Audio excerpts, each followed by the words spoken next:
What was typical Soviet food? What was typical Soviet food?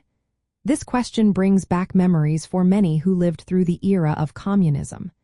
The cuisine of the Soviet Union was shaped by the realities of life under socialism.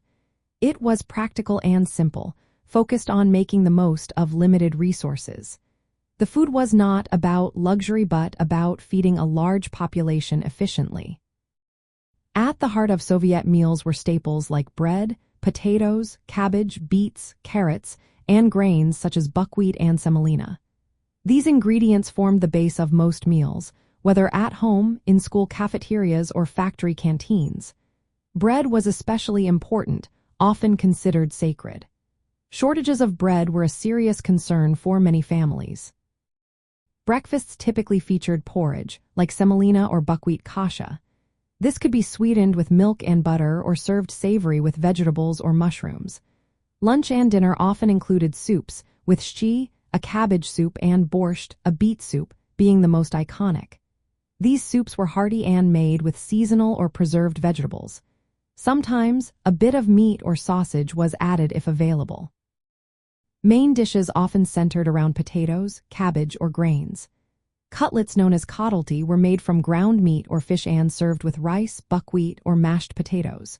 When meat was scarce, these cutlets were often stretched with breadcrumbs or other fillers. Dumplings like pelmeni, which are meat-filled, and vareniki, filled with potatoes, mushrooms, cottage cheese, or fruit, were also popular. They provided a filling and relatively inexpensive meal. Salads were an important part of Soviet cuisine, especially during holidays and gatherings. Vinaigrette salad made with boiled beets, potatoes, carrots, pickles, and sometimes herring was a staple. Olivier salad, a simplified version of a pre-revolutionary recipe, became a symbol of festive tables. It was made with boiled potatoes, eggs, pickles, peas, and mayonnaise, often with chicken or sausage. Preservation was essential for surviving the long winters. Families would pickle vegetables, make sauerkraut, and preserve fruits to ensure a supply of vitamins when fresh produce was not available. Many people relied on dachas, small garden plots, to grow their own vegetables and fruits, which were then canned or stored for winter.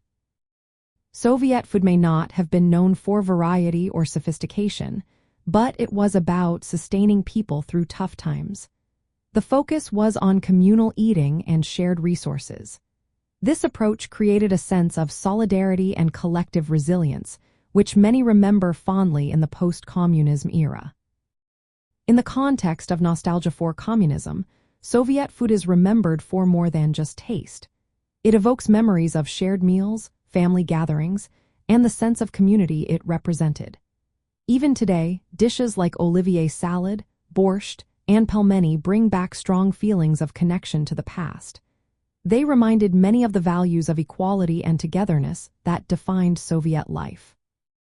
The practical nature of Soviet food stands in contrast to the excesses of modern consumer culture, making it a cherished memory for many.